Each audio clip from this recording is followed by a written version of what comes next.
Hi, welcome to The Inner Way. I'm your host, Father David Smith. Last week, I started with chapter 1 of the book Unseen Warfare, the great spiritual book. I don't know how slowly or quickly we'll go through this book. It's one of the best ever written.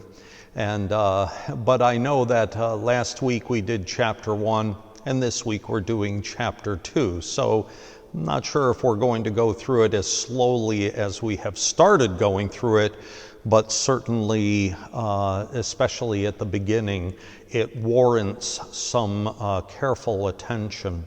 So last week, the subject of chapter 1 is really spiritual or Christian perfection. And what is Christian perfection? It is unity with God. So the goal is unity with God. The means that we use to get to that goal are not the goals in and of themselves. So prayer is not a goal of itself. It is a means for unity with God. Or scripture reading, attending the divine liturgy, fasting, anything, any of the disciplines of the church are used to achieve unity with God. Okay, so that was the lesson from last week. His second chapter, the second chapter of the book Unseen Warfare, deals a little bit with the practical exercise of that desire to reach the goal of unity with God, and looks at one particular aspect of that. In fact, the title is, "One Should Never Believe in Oneself or Trust Oneself in Anything." So this is a surprise. I mean, what a chapter for the second, or what a title for the second chapter of a book. You're not going to sell many books in 21st century American culture if the second chapter is entitled, "One Should Never Believe in Oneself." That flies in the face of everything we are taught, not only as adults, but especially as children. When we're in school, the kids are in school, the kids watch TV, the kids are listening to music. It is the very opposite of what they hear constantly. I was speaking with a group of college students one time. This was some years back. I had been reading Unseen Warfare. I wasn't talking to them about the book in particular, and I mentioned to them that one of the enemies of our spiritual life is self-esteem. As a matter of fact, I think St. John Climacus uses those words, self-esteem, as the enemy of our spiritual life. These young people were scandalized by what I had said. It was as if I questioned the existence of the universe. They were so upset, and they opposed.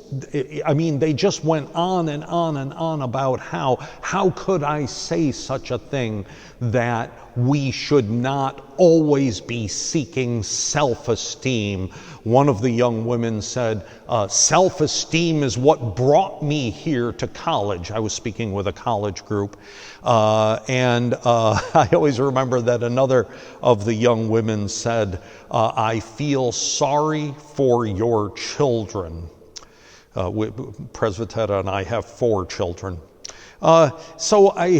This is really almost an a priori belief in our culture, that self-esteem is the ultimate goal, and yet here it's just the opposite. Self-esteem, or as it says here, one should never believe in oneself or trust oneself in anything, certainly flies in the face of our Disney theological culture. Let me read a little bit of the first part. Not to rely on oneself is so necessary in our struggle, my beloved, that without this, be assured, not only will you fail to gain the desired victory, but you will be unable to resist the smallest attack of the enemy. Engrave this deeply in your mind and heart. Okay. I think the author of Unseen Warfare points out the two focus points of spiritual attentiveness. The first one is looking toward God. That's what the whole first chapter was about. What is Christian perfection? It is unity with God. So we are constantly looking toward God with the idea of bringing ourselves into communion with Him. But there's another focus as well. The focus goes down. And that is the enemies of our salvation. The demons are constantly trying to trip us up and to whisper things to us that will destroy or harm our spiritual lives. What this is saying is that without humility, you can't look up, you can't have attentiveness, and you can't look down. You can't have watchfulness. Attentiveness and watchfulness, the two focus points of the spiritual life. Why? Because your eyes are constantly on yourself. You're constantly involved in yourself, concerned with yourself, focused on yourself. You believe yourself to be the most important goal, not looking at God, not resisting the demons. And so this is it. This is humility is the only way to achieve this unity with God. And the chapter goes on to give us 4 sort of practical points as we seek to achieve, to embrace humility. First one, realize your nothingness and constantly keep in mind the fact that by yourself you can do nothing good which is worthy of the kingdom of heaven. And then he goes on at that point to quote some of the church fathers. This is the most difficult part of embracing humility, is to know that that no matter what good you think you have done, your good is always infused with sin. I know I've written about this in the past in terms of fasting. I'm very careful to keep the fasts, but I find that several times a year, I might even say many times during the course of the year when I'm keeping the fasts, I find myself patting myself on the back. I come to the end of the day or I come to the end of the week and I say, yeah, you did pretty well there. You didn't eat anything you weren't supposed to, and you prayed all the prayers, and yeah, I'm a real asset in the kingdom of God, aren't I? And as soon as you do that, you have destroyed everything that you hoped to achieve by employing those spiritual disciplines. So it not only happens in fasting, but it happens in other things as well. I prayed a long time today. I read the Bible and I thought about it today. I went to church even though I didn't feel like it, and so on. You pat yourself on the back, and as soon as you do that, you ruin whatever it was that you were going to gain. Number 2, ask for God's help in this with warm and humble prayers, for this is His gift. Warm and humble prayers. I'm not sure about warm prayers, but I do know about humble prayers. They are very, very difficult, because usually when we're praying with our own words, when we're praying, what we're really doing is telling God how we have figured out what He should do in the world. We've looked at everything and we've decided, well, this person needs to be punished, this person needs to be healed, this person needs to be rewarded, this other person needs to be put in his place or moved far away from me, or whatever the case may be. We come up with our version of what would make the world a good place. Humble prayers are not like that at all. Now, I've talked about the Jesus prayer in the past, and I will always talk about the Jesus prayer because I practice the Jesus prayer, and I think that it's very important for Christians to do that. The Jesus prayer can be humble, but you can also congratulate yourself when you use the Jesus prayer.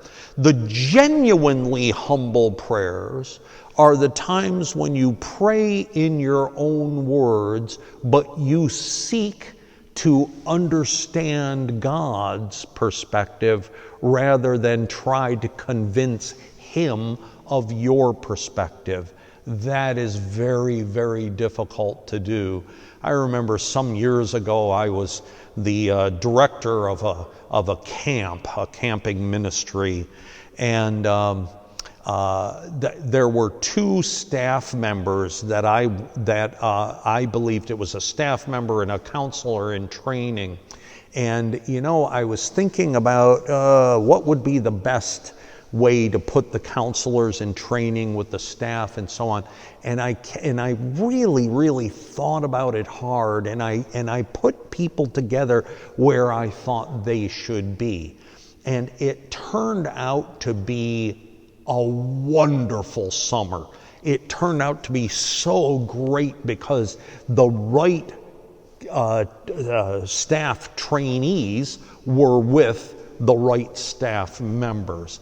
And I remember seeing that one day, and I prayed. I said to God, "Dear God, I want you to make it as if I didn't have anything to do with that. I give that to you. I thank you for that." I was trying to pray a humble prayer, right? Well, it was a little while later that one of the staff members came to me and told me, I am just so happy that you gave me this CIT as a counselor in training, this CIT, and the more I look at the way the staff is put together, I'm so impressed, and I want you to tell your supervisor that we really appreciate that. And I remember I was listening to her for a little bit, and then all of a sudden it was like, and I was this far away from saying, he didn't make that decision. I made that decision. That's me. And I didn't say it. I didn't say it. Of course, I didn't say anything to him because he would have said to me, "I didn't have anything to do with it, you did it." So I didn't say anything to him either, but I remember over the next couple days just being agitated inside. It's hard to embrace humility. And you pray a prayer asking for humility, and occasionally God is going to give it to you, and then you find out just how difficult it is. Number 3, accustom yourself to be wary and fear your innumerable enemies, whom you cannot resist even for a short time.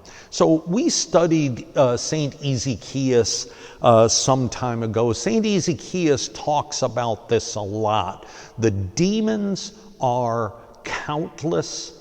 They're not countless, there is a finite number of them, but there are a lot of them. And they are experienced. The same things that worked with human beings in the 15th century work on human beings in the 21st century. And the demons know that. So they're going to come to you and they're going to use whatever they can to trip you up. It is important, number 1, to believe that they exist. That's another thing that flies in the face, I think, of our contemporary culture. You can't say that demons really exist, but they do. That doesn't change their existence at all. And number 2, to be on the watch for them continually. What a great piece of advice. And finally, if you fall into some transgression, quickly turn to the realization of your weakness and be aware of it. Now, in support of that 4th one, I just want to read from a little bit from toward the end of the chapter. Therefore, if you happen to fall, run quickly in your thought to humble self-knowledge and a low opinion of your and sense of yourself, and implore God by persistent prayer to give you true light, so as to realize your nothingness and confirm your heart in disbelief of yourself, lest you again fall into the same or even worse and more destructive sin. So, this is a very fine line to walk. We sin and we go to God. First of all, it's important to go to God. There are times when we sin, we try to overcome sin, we're unsuccessful, and it leads us away from God. We don't want to pray. We don't want to go to church. We just want to kind of hide. It's almost like you've done something bad and dad comes home or mom comes home and you don't want to face the music. So you kind of hide a little bit. So number 1 is pray. But number 2 is to pray realizing that you are sinful and that you are going to fall into sin. Now, the hard thing is to say to yourself, this doesn't excuse me. It's not as if I can continue to sin and everything is going to be fine. No, you understand that you are sinful and that you constantly need forgiveness, constantly every single day. And yet, you are at the same time going to do your best to overcome that sin in your life. Well, that's chapter 2, a small part of chapter 2, really, of unseen warfare. Now, next week, the title of chapter 3 is On Hope in God Alone and on Confidence in Him. So the same idea will continue in chapter 3. This is good, because when we talk about humility, we're talking about something that is very difficult and very complex. And thanks to God, Unseen Warfare spends a number of chapters helping us to embrace this most lofty of spiritual conditions, humility. So we'll go into chapter 3 next week. I hope you can join us. And until then, God bless you, and I'll see you in church.